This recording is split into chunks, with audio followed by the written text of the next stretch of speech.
guys, what is up and welcome to episode 2 of reviewing and reacting to Instant Influencer. I'm so excited, but before we jump into the video, I just wanted to mention that we are so close to having a fam of 700 subscribers, and that's so, like, I don't even know what to say. I'm just freaking out about it. So if you've been thinking about subscribing for a while and you weren't sure, now's the time. If you see a little head popping up, it's my doggo. She's right here. But yeah, that's it. Don't forget to give it a like and comment down below what your favorite part of this episode was. Let's jump on into the video.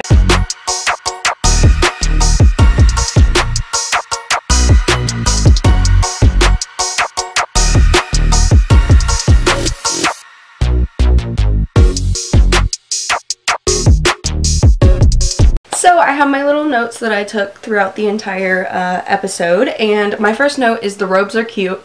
I know, like, they're for sale and it's not just like the first time we're seeing them, but they're cute. They looked fluffy. I really liked them. When they said that they had to be ready, I felt like that was really vague. Like, they said red carpet ready a couple times, but I don't know, like, how ready are we talking? Because 30 minutes, I could do this look in 30 minutes, but then if you wanted me to do like a glam look, I couldn't do 30 minutes, so I felt like that was left to interpretation a lot, and I don't know how I felt about that. I don't know, but that's just me. Like, obviously they had more clear directions than what we had. Obviously, the way that I would have attacked this is to do a more simplistic look, like the look that I'm wearing. So when they did their challenges, I was not surprised to see that all their looks were simple, because I feel like it's better to have a glowing base, some beautiful lip, and a nude perfect wing with a lash than to have something super crazy and glam. So I'm glad that they did that. Trixie Mattel is my favorite person ever. Oh my gosh. If you have not seen her documentary, it is on Netflix. I highly recommend it. It's called Moving Parts. I love her. I have been watching RuPaul's Drag Race for a while now, and so I was really excited to see her. Definitely one of my fave drag queens of all time. So to see her, like, combining, like, that whole side of, like, the world combining with, like, James and makeup, I thought it was super cool, because drag has been, like, super evolutionary to the world of makeup, whether we realize it or not. The fact that they had 2.5 hours to do a drag look, again, this timing is insane. I said this last week, I'll say it this week, especially because drag looks aren't something people normally do. Like, there's not... Eventually, more seasoned makeup artists have done drag looks, but for younger influencers, not everyone has done a drag look. So to say you have to do something as crazy and creative as a drag look and you only have 2.5 hours to do it, that's insane. Because if you're anything like me, I'm very precise. I like to take my time, and 2.5 hours, I could spend 2.5 hours doing this look if I really wanted to. Like, if I really felt like I wasn't going anywhere. It takes me like 4 hours to do my makeup back when I was going to prom. So 2.5 hours, that's just nothing. My friend who knows nothing about makeup was watching this with me, and they said the more powder the better. Benny said that, and then his face looked like a ghost. I don't know. That's a note on here. He was taking my notes and I was, like, telling them to him. He thought that was pretty funny. So, I mean, is that a meme? We'll find out. Benny trying to use his eyes as an advantage. As you watch, like, the remainder of the show, that definitely worked. Personally, I loved when he had the tears, but then I hated it when he added everything else. I did not like that look. I liked it until, like, the flowers, and it just got super busy. But, I mean, I love Benny. He's so cute, and I love the tears. I love the eye, but yeah, I just felt like it was super busy, and I know James commented on how busy it was, but in the end, he ended up doing pretty well. So, working his eyes to an advantage. Very smart. Ashley, no one said this on the show, and I was shocked. She looked like the genie from Aladdin. Hello. It was a gorgeous look, like, loved it. 10 out of 10. She's so talented. But it looked like the genie. I'm not gonna lie. Like, did no one else, like, see that? I mean, I don't know. Again, I love Trixie. She's so funny.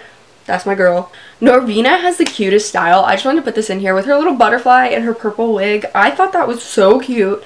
I don't know. Every time I see Norvina, it's like a breath of fresh air. She's just so precious. A lot of them, it was like kind of messy from far away, but when you zoomed in, the detail was so cool. And I said this in my last video when I recreated their looks from the first week. The detail that they actually put into these is what makes them so advanced as makeup artists. Because, like, with Kaylin's, when you zoomed in, there was a lot more detail than you realized. In my opinion, I know that you guys know that Kaylin is my favorite, so you're going to say I'm biased, but her drag look was my favorite if you were basing it off of traditional drag.